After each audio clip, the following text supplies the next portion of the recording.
Hello दोस्तों, कैसे हैं आप सब।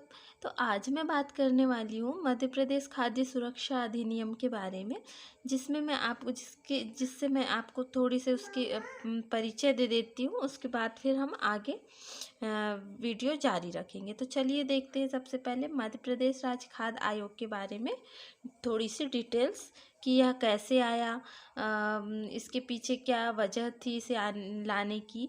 तो ये सारी चीज़ें मैं आपको बताती हूँ। तो दोस्तों देखिए, अब हम जानते हैं कि मध्य प्रदेश खाद्य सुरक्षा अधिनियम के बारे में जब द्वितीय विश्व युद्ध की समाप्ति हुई है ना। जब द्वितीय विश्व युद्ध की समाप्ति हुई तो पूरी दुनिया को यह समझ आ गया कि हमें तृतीय युद्ध से बचना है। तो हमें संस्थाओं का निर्माण करना होगा जिससे पूरी दुनिया को सुरक्षित रखा जा सके। तो संयुक्त राष्ट्र संघ द्वारा एक संस्था बनाई गई, संयुक्त राष्ट्र खाद्य एवं कृषि संगठन। तो कौन सी संस्था बनाई गई? संयुक्त राष्ट्र खाद्य एवं कृषि संगठन एक संस्था बनाई गई। यह कब बनाई गई? तो 16 अक्टूबर 1945 को यह संस्था बनाई गई। और 16 अक्टूबर को हर साल वर्ल्ड फूड डे मनाते हैं हम लोग, है ना। और इसका मुख्यालय कहाँ है? इसका मुख्यालय है रोम में। एवं इसका मुख्य उद्देश्य खाद्य की उपलब्धता सुनिश्चित करना और पूरी दुनिया में लोगों को प्रेरित करना कि वो अपने नागरिकों के लिए खाद्य उपलब्ध कराएं। तो खाद्यान्न की उपलब्धता कराना इसका मुख्य उद्देश्य था। तो संयुक्त राष्ट्र द्वारा एक कंसेप्ट दिया गया कि खाद्य से काम नहीं चलेगा और खाद्य सुरक्षा के लिए 4 सुझाव दिए गए। खाद्यान्न की उपलब्धता से काम नहीं चलेगा, इसके लिए 4 सुझाव संयुक्त राष्ट्र द्वारा दिए गए। तो ये सुझाव कौन कौन से थे? उपलब्धता, वहनीयता, अवशोषण, स्थिरता। तो इसकी डिटेल्स बताती हूँ मैं कि उपलब्धता, तो खाने की उपलब्धता के लिए हमें संसाधन बनाने होंगे।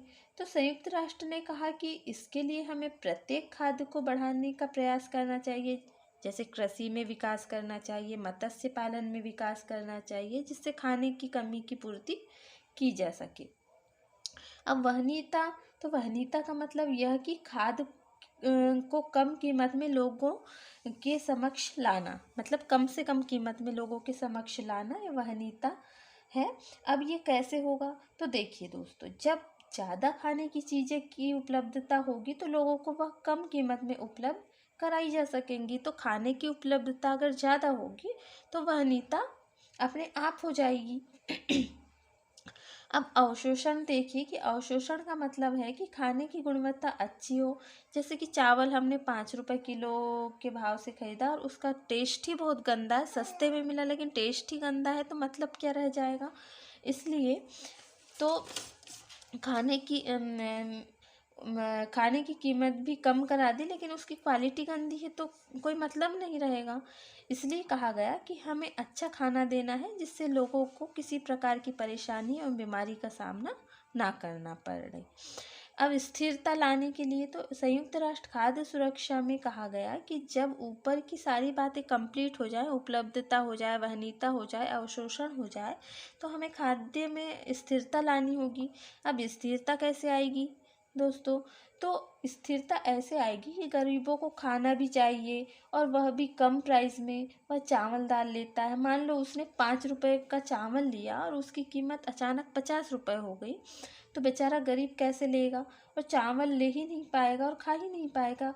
इसीलिए यूएन ने संयुक्त राष्ट्र खाद्य एवं कृषि संगठन ने कहा कि स्थिरता लानी होगी, कीमत में स्थिरता लानी होगी, जिससे गरीबों को किसी भी प्रकार का गरीब परेशानी का सामना ना करना पड़े। तो कीमत में स्थिरता इसका सुझाव थे, उपलब्धता, वहनीयता, अवशोषण, स्थिरता।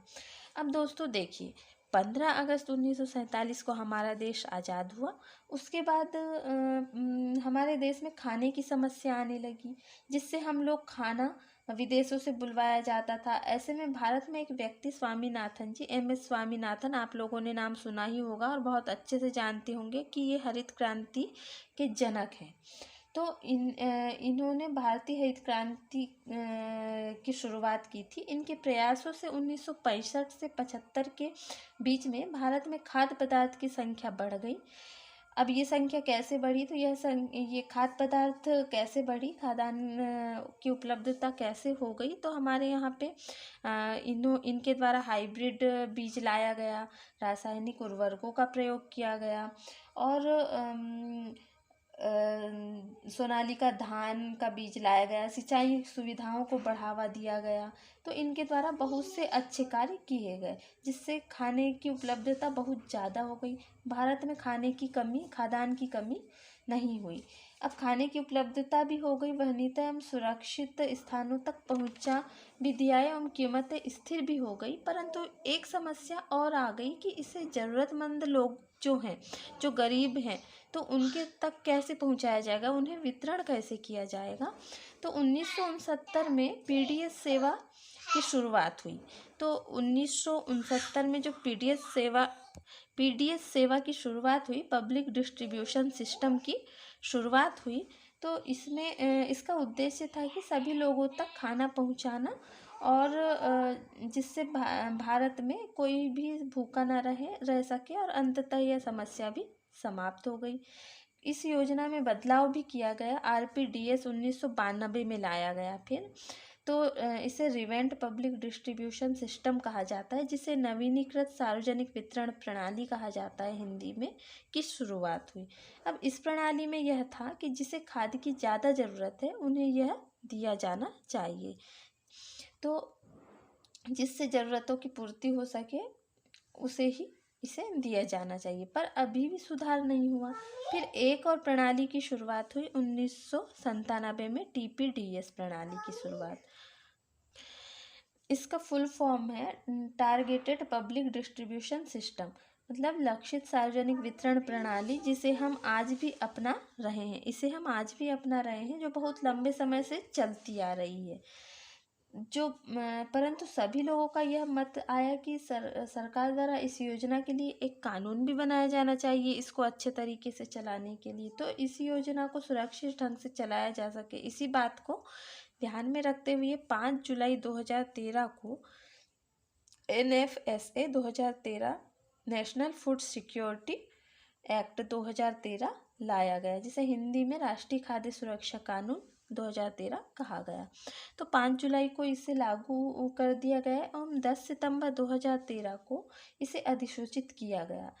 इस कानून में दो बातों को प्राथमिकता दी गई। पहली कि जितने भी बीपीएल धारक हैं, जितने भी बिलो पावर्टी लाइन भारत में हैं, उन सभी को हर महीने 5 किलोग्राम चावल दिया जाएगा, जिसमें 3 रुपये किलो के हिसाब से चावल, 2 रुपये किलो के हिसाब से गेहूं और 1 रुपये किलो के हिसाब से मोटा अनाज दिया जाएगा। तो इस योजना को सांविधिक ढांचा प्रदान किया गया। राज्यों को भी जिम्मेदारी दी गई कि इस योजना का संचालन अच्छी तरह से किया जाना चाहिए, और यह दायित्व सौंपा गया कि हर राज्य को राज्य खाद्य आयोग बनाना होगा। और यह धारा 13 में कहा गया, इस एक्ट की धारा 13 में ये कहा गया कि धारा 16 में कहा गया है कि सभी राज्यों को राज्य खाद्य आयोग बनाना होगा। तो हमारे मध्य प्रदेश में यह कब बनाया गया? हमारे मध्य प्रदेश में फाइनली यह बनाया गया मध्य प्रदेश में 21 जुलाई 2017 को मध्य प्रदेश खाद्य आयोग का गठन हुआ। तो ये कहानी थी हमारे मध्य प्रदेश खाद्य आयोग बनने की। तो इसके बाद हम अगले वीडियो में देखेंगे इसके अनुच्छेद के बारे में। हम अनुच्छेद जानेंगे कि इसमें जो महत्वपूर्ण अनुच्छेद है वह क्या है। तो चलिए देख लेते हैं एक बार कि स्थापना इसकी हुई 21 जुलाई 2017 मध्य प्रदेश खाद्य आयोग की। इसका आधार था खाद्य सुरक्षा अधिनियम 2013 की धारा 16।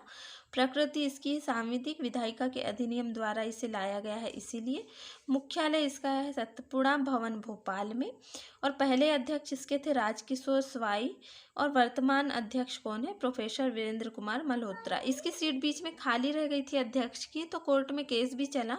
अब इसके जो वर्तमान अध्यक्ष बना दिए गए हैं वे हैं वीरेंद्र कुमार मल्होत्रा। इसका उद्देश्य है NFSA 2013 का बेहतर क्रियान्वयन करना, और नोडल मंत्रालय इसका है खाद्य और नागरिक आपूर्ति एवं उपभोक्ता संरक्षण विभाग मध्य प्रदेश। तो ये आज का मेरा वीडियो जो मैंने इसके मध्य प्रदेश खाद्य आयोग का बनाया है। अब अगले वीडियो में हम इसके अनुच्छेद के बारे में जानने के लिए, तब तक के लिए बेस्ट ऑफ लक। अच्छे से पढ़िए, अपना ध्यान रखिए। धन्यवाद।